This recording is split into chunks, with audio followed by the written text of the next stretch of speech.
Hello mga ka-59, welcome back sa ating munting YouTube channel. For today's vlog ay ituturo ko naman sa inyo kung paano nga ba mag-logbook kapag ikaw ay na-assign sa solo post or mas kilala sa tinatawag na single posting.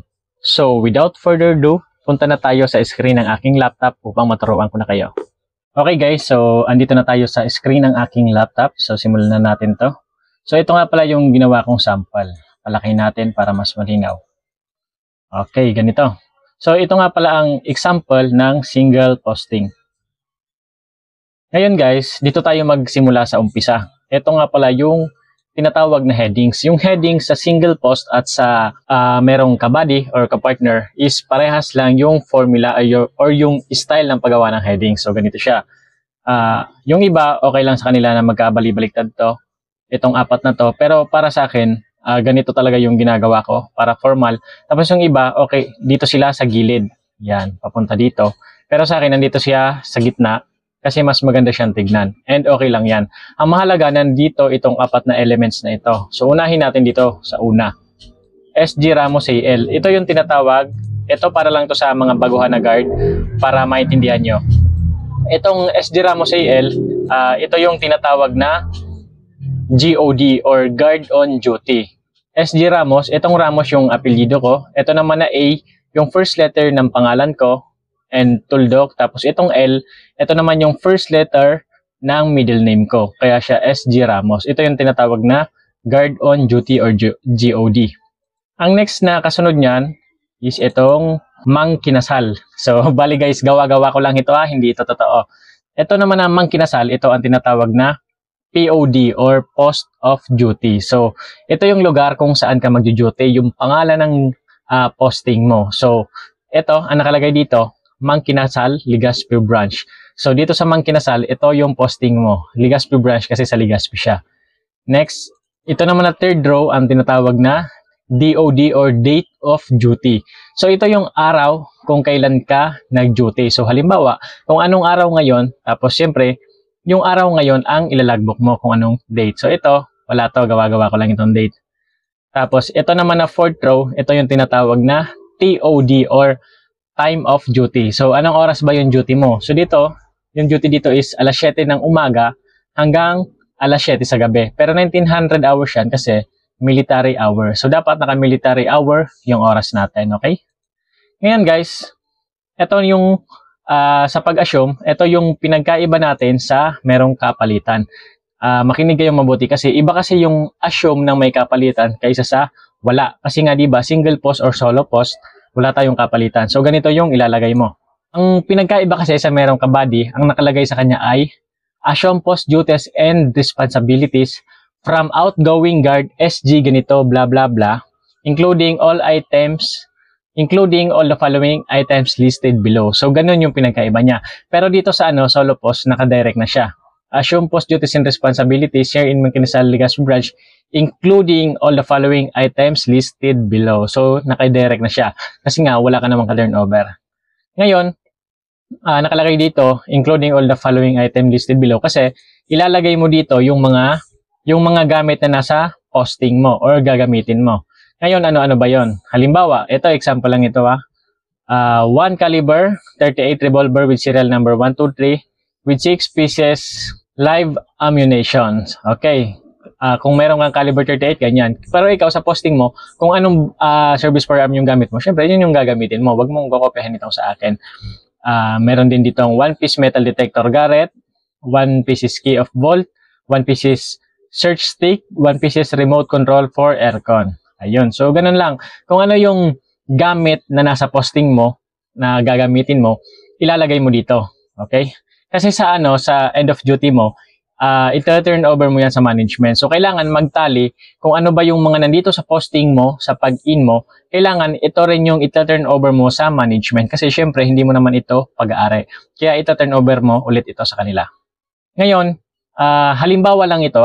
Halimbawa yung pasok mo alas 7, pero yung pasok ng mga staff ay alas 8, ikaw yung nauna kasi halimbawa, ikaw yung nagbukas. So ngayon, kapag mayroong mga darating or papasok na yung mga employee, kailangan mo silang ilagbook. Yung mga employee staff, kailangan mo silang ilagbook. Pero yung mga customer, syempre, hindi mo na sila kailangan i-logbook kasi ikaw ang mag-a-assist sa kanila at hindi mo naman sila kilala.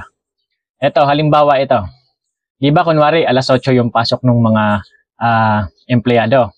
Ito, halimbawa 7:30 pumasok na si Sir Paulo. Kunwari, imagine niyo na lang siya yung manager in charge. Itong taon to, gawa-gawa ka lang ito hindi ito totoo. Kapag pumasok na yung tao, ang ilalagay mo, check-in, Sir Paulo Manalo for duty with service Toyota Wigo, plate number 9876. Ayan. So kung dumating siya ng nakasasakyan, ilalagbook mo yung sasakyan. Minsan nga pwede mong isabay kung anong kulay, pero ang mahalaga talaga doon kung anong sasakyan yung dala niya at kung ano yung plate number. Ito naman, next example. Pumasok siya ng 7:35. Check-in Mia Khalifa for duty with service BMW motorcycle with plate number 5678. So, di ba? Ang galing, nandito si Mia Khalifa at nakamotor pa siya. So, talo pa niya si Sir Paulo. So, ito gawa-gawa ko lang ito So, ganito yung gagawin mo pag pumasok na yung empleyado. Kung ano yung service nila. Yung una nakakotse, yung pangalawa nakamotor. Halimbawa, ito naman sa 7:40, 07:40 100 hour, check-in Ma'am Rob Quinto for duty. So, wala siyang service, hindi siya nagmotor, hindi siya nakasasakyan. Nag-ano lang siguro to, nag-commute. So, ang gagawin mo, ilagay mo lang dito for duty. Gets na nila yan na wala siyang service. Okay? So, ngayon, halimbawa nagsimula na yung pag-open ng store. Tapos, 'di ba syempre nag-check-in ka na ng alas 7. Ngayon, magro-robing ka na para makita mo kung ano nga ba yung situation ng area mo. So ngayon, ganito ang gagawin mo. Kapag nag-robing ka na, kung ano yung makikita mo or mapapansin mo sa area mo, kung may kakaiba man dyan, kailangan ilalagbook mo ito. Basta yung robing mo, lagi mo siyang ilalagbook. So, after 1 hour from your duty, ngayon nag-robing ka na, tapos wala ka namang napansin na mali, parang normal lang naman yung area na pinag-robingan mo. Ganito yung ilalagay mo sa logbook. Conduct robing inspection in lobby area, alfresco area, and kitchen area. So, ito yung mga area ng post mo kung saan ka banda nag-robing. So, ilalagay mo yon. All area was in normal condition, safe and secure. So, ibig sabihin, wala kang nakitang mali. Normal naman yung nangyayari sa area mo. So, okay na to. Ganito ang ilagay mo. Saktong 800 hours ka nag-robing. Ngayon naman, halimbawa, wala kang ginawa sa loob ng isang oras magsimula nung nag-robing ka, pwedeng ganito naman yung ilagay mo. 900 hours. Kasi guys, dapat parang bawat oras or kahit nga every 30 minutes, kailangan meron kang ilalagbook kung ano ba yung nangyari sa mga oras na yan. Ngayon, kung wala namang mahalagang nangyari, wala namang kompromiso or kumbaga normal lang naman talaga yung nangyari, wag mo nang pahirapan yung sarili mo. Ilagay mo lang kung ano ba yung ginawa mo. So dito nilagay ko sa 900 hour, standby at my post at door area, keep assisting all customer come in and out. So kung ang ginagawa ko lang naman is nandun lang naman ako sa pinto, tagapagbukas lang naman ako ng pinto para sa mga papasok tapos sa lalabas, ibig sabihin ina-assist ko sila. So yun na lang ang ilagay mo dito. Standby ka lang sa posting mo to assist all customer come in and out. Okay? So ganun lang. So ngayon naman guys, halimbawa ganito. Halimbawa nag-grouping ka tapos meron kang napansin na mali. Kailangan a-actionan mo muna ito tapos kapag na-actionan mo na kung anong oras yung nangyari, i-logbook mo siya guys para meron kang reference. Para pag tinanong ka kung anong oras ba yung nangyari at kailan, so meron kang babalikan na record. So ito halimbawa, dito sa 100 hours. Kunwari, naglibot ka ng saktong 100 hours at doon mo nakita yung problema. Ngayon, ang gawin mo, actionan mo muna. Tapos, i-logbook mo kung ano ba yung buong pangyayari. So dito nilagay ko, conduct robing inspection in lobby area. Found out that there was water leaking from the faucet. I immediately reported to the manager in charge and immediately had to maintenance personnel fix it. So, habang daw nagro-robing ako, meron akong nakita na gripo na meron taga doon sa CR. So, ngayon, ang ginawa ko, in-report ko agad ito sa manager in charge at yung manager in charge naman ay inutusan niya yung maintenance personnel upang ayusin ito. So, ngayon, dahil naayos naman na, eto na, inilagbo ko na siya dito. Okay? So, kapag meron kayong na-found out, bago nyo unahin yung logbook, mahalaga na i-report nyo muna upang magawa ng solusyon. Okay guys? So, lagi nating uunahin yung safety ng posting natin. So, ayos ba? Ganun lang yan guys. So ngayon naman ito halimbawa alas 11 na, ayan. Alas 11 na halimbawa, tapos hindi ka naman nag-roving, ang ginawa mo lang ay mag-assist sa mga customer na lumalabas at pumapasok. So ganun lang ulit ang ang ilagay mo. Stand by here at the door area and assist all customer in and out inside the store area. So ganun lang, wag mo nang masyadong pahirapan yung sarili mo. Simple lang. Ilagay mo lang kung ano talaga yung totoong ginagawa mo. Ngayon naman halimbawa, lunch break ka na, 1200 hours, lunch break time, take my lunch. So, ilagay mo lang dyan na mag-break time ka na. Yung iba, ginagawa lang dyan, take my break. Yun lang yung sinusulat nila. Yung iba naman, nilalagay lang nila, lunch break time. So, ako, ganito kasi yung ginagawa ko eh. Ito lang yung nilalagay ko. Lunch break time. So, take my break. So, ganun lang yung ginagawa ko. Pwede nyo naman yung gayahin. Ngayon, halimbawa, 1 oras yung break mo, nagsimula ka ng alas 12, at ngayon, magre-resume ka na sa post mo ng alauna, 1300 hours na yan sa military hour, ilagbook mo yon. So, nilagay ko dito, end of my break, back to my post, and continue monitoring and assisting customer. So, para may reference ka na hindi ka nag-overbreak. Ayan. So, pero dapat guys, mga mga 12:58 or 12:59, ganyan. So, balik ka na sa posting mo para hindi ka mag-overbreak. Ngayon, syempre, di ba, bumalik ka na sa posting mo, nawala ka ng 1 oras. So, mahalaga na pagbalik mo sa posting mo, magkanda ka ng roving para malaman mo kung habang wala ka, kung meron bang nangyaring masama or meron nangyaring kakaiba, ay ma-found out mo agad. So, eto, nilagay ko dito, conduct roving, inspection in lobby, alfresco, and kitchen area, no negative found out, all area was normal condition, safe and secure. So, ibig sabihin, magsimula nung nag-lunch break ako, ay wala naman nangyaring kakaiba. Kaya ito yung nilagay ko. Ngayon guys, ito naman, madalas itong nangyayari. Minsan, doon sa post na binabantayan mo, mayroong mga pagkakataon na mayroong staff na lalabas, magpapaalam yan sa'yo. Halimbawa, sabi nila, guard, alis muna ako .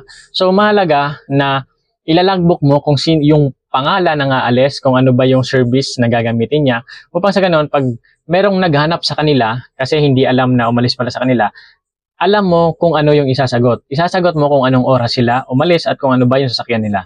Ayan. So, nilagay ko dito, check out Sir Paulo Manalo going to bank with service to. Mali yung spelling ko. Service Toyota Wigo, plate number 9878. So, madalas kasi yung mga lumalabas na staff, nagpapaalam yan. Halimbawa, guard, alis muna ako kasi punta ako sa bangko. Kasi hindi naman sila pwedeng lumabas para maglakwatsa kasi nga, naka-duty sila. So, kailangan talaga magpaalam sila sa guard para yung guard aware kung nasaan sila at kapag meron sa kanilang naghanap, ay meron silang isasagot. Ngayon naman kung aalis sila, meron silang pupuntahan at hindi sila sa'yo nagpaalam, bago sila lumabas ay tanungin mo, Sir, excuse me po, saan po kayo pupunta? Ayun, so kailangan mahinahon lang tayo, professional, dapat magalang tayo para hindi naman tayo magmukhang siga or astig, tapos baka mapag-initan tayo. So ganun lang.